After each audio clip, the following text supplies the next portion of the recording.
Hello, welcome back to my channel. কেমন আছো তোমরা সবাই? আজকে আবার নতুন একটা ভিডিও নিয়ে চলে এসেছি। দিনটা হচ্ছে আজকে 7ই সেপ্টেম্বর, আর আজ হচ্ছে গণেশ পুজো। তো আমি আর অমিতাভ সকালে এখন এসেছি গণেশ ঠাকুর কিনতে। এই দোকানটাতে ছোট থেকে শুরু করে বিভিন্ন রকম সাইজের গণেশ ঠাকুর রয়েছে। তো এর মধ্যে আমাদের একটা গণেশ ঠাকুর খুব পছন্দ হয়েছে, তো অমিতাভ এখন সেটাই দেখছে। দোকানে মূর্তি ছাড়াও কিন্তু দেখছি অনেক কিছু রয়েছে, এমনকি পুজোর সামগ্রী থেকে শুরু করে পুজোর যে কোনো ডেকোরেশনের যে কোনো জিনিসপত্র। তো সেগুলি আমি দেখছিলাম যে যদি কিছু পছন্দ হয়। আর এমনিতে পুজোর জন্য যা যা দরকার সমস্ত কিছুই আমরা কালকে বাজার করে রেখে দিয়েছি। গণেশ ঠাকুরকে নিয়ে এখন আমরা বাড়িতে চলে এসেছি। আর তার সাথে এই দুটো মালা কিনেছি ডেকোরেশন করার জন্য, আর তার সাথে কিনেছি গণেশ ঠাকুরের জন্য একটা ছোট্ট ছাতা। গণেশ পুজো করার জন্য আমার ঠাকুরের সিংহাসনের নিচের জায়গাটাই আমি বেছে নিয়েছি।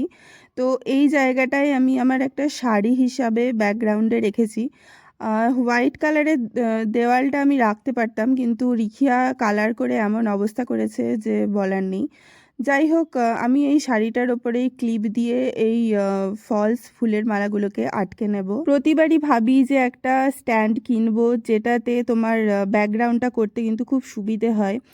তো ওই করব করে আর করাই হয়ে ওঠে না, কিন্তু এবার ঠিক করেছি যে নেক্সট ইয়ার যখনই পুজো আমি করব, তো ব্যাকগ্রাউন্ডটা খুব সুন্দর করে সাজানোর চেষ্টা করব।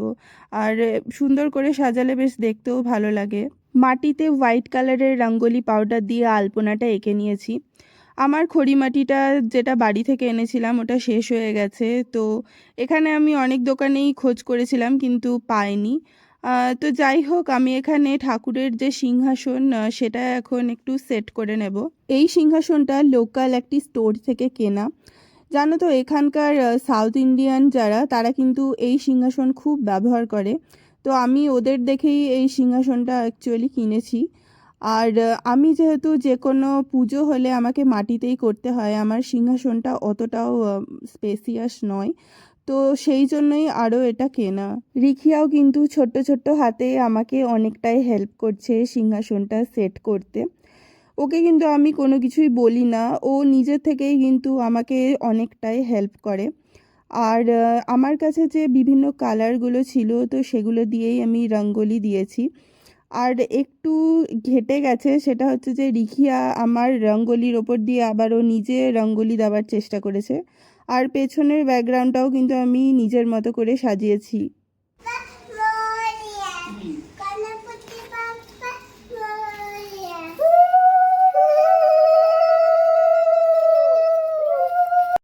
আমাদের বাড়িতে যবে থেকে গণেশ পুজো শুরু হয়েছে, তো তারপর থেকে কিন্তু প্রতি বছর আমি পুজোটা করে থাকি, কিন্তু এই বছর আমার একটা পার্সোনাল কারণের জন্য পুজোটা আমি করিনি। ওই জন্য আমার শাশুড়ি মাই পুজোটা করছেন। এবছর আমি পুজোটা কেন করতে পারলাম না সেই কারণটাও আমি তোমাদের পরবর্তী ব্লগে জানাবো।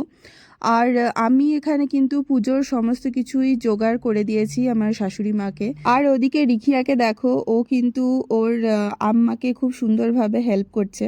তো যেহেতু আমার শাশুড়ি মা গণেশ ঠাকুরকে তিলকটা পরালেন, তাই ও একটা গণেশ ঠাকুরকে ছোট্ট তিলক পরিয়ে দিল। আর এখন নারকেলে এই স্বস্তিক চিহ্নটা এঁকে আর লাল এই যেটাকে বলে মলি, তো উনি এটা বেঁধে তারপর ঘটে প্রতিস্থাপন করবেন। ব্যাঙ্গালোরে আসার পর আমাদের বাড়িতে প্রথম গণেশ পুজো হয় রিখিয়ার জন্মের পর।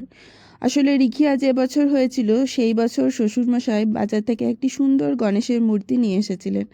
তো সেই বছর থেকেই কিন্তু আমাদের বাড়িতে প্রত্যেক বছর এইভাবেই গণেশ পুজো হয়ে আসছে।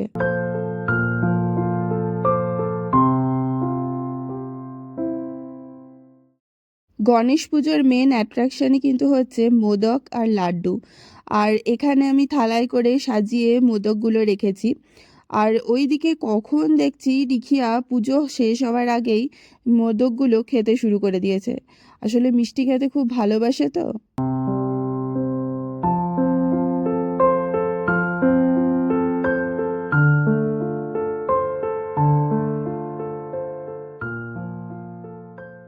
ব্যাঙ্গালোরে কিন্তু এখন প্রায় প্রত্যেকের ঘরে ঘরেই গণেশ পুজো হয়, আর আমাদের পাড়াতেও কিন্তু বেশ কয়েকটা গণেশ পুজো হয়েছে। তো তার মধ্যে একটাতে আমরা এখন চলে এসেছি। যেমন সুন্দর করে সাজিয়েছে, তার সাথে লোক সংখ্যাটাও কিন্তু চোখে পড়ার মতো। বাইরেটা যত সুন্দর সাজিয়েছে, ভেতরটা কিন্তু আরও সুন্দর করে সাজিয়েছে। আসলে পুজোর দিনে এরকম মন্দিরে না সাজালে হয় বলুন? আমাদের সবার কাছে পুজো মানেই এক আনন্দ, আর এরকম লোকজন লাইট দেখে মনটা যেন এমনিই ভালো হয়ে যায়। এই মন্দিরে গণেশ পুজো হবার আরও একটা কারণ হচ্ছে যে মন্দিরে কিন্তু গণেশ ঠাকুরকে নিত্যদিন পুজো করা হয়। এটি একটি গণেশ মন্দির, তো সেই জন্যই এত ধুমধাম করা হয়েছে। ব্যাঙ্গালোরে শুধুমাত্র এই মন্দিরটিতে গণেশ পুজো হয়েছে বলে প্রসাদ দেওয়া হচ্ছে তা কিন্তু নয়। এই মন্দিরে যখনই অন্যান্য পুজো যেমন সত্যনারায়ণ পুজো বা অন্যান্য যেসব পুজো হয়ে থাকে, তখনও কিন্তু এই একই রকমভাবে প্রসাদ দেওয়া হয়। তবে প্রসাদে আমাদের মতো খিচুড়ি ভোগ থাকে না। এখানে সাউথ ইন্ডিয়ান স্টাইলে তৈরি হয় টমেটো রাইস, লেমন রাইস, তার সাথে একটু সুজি বা ছোলা সিদ্ধ, এই রকমই হয় এখানকার প্রসাদগুলো।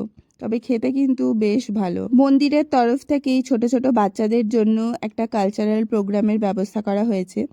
তো এখন আমরা এখানে এই প্রোগ্রামটা দেখছি। আর তার সাথে আজকের ব্লগটাও আমি এখানেই শেষ করব। ব্লগটা কেমন লাগলো অবশ্যই কিন্তু কমেন্ট করে জানিও, আর ভালো লাগলে লাইক আর সাবস্ক্রাইব করতে অবশ্যই ভুলো না। আজকের মতো এই পর্যন্তই। তোমাদের সাথে খুব শিগগিরই দেখা হচ্ছে অন্য আরেকদিন নতুন আরেকটি ব্লগে।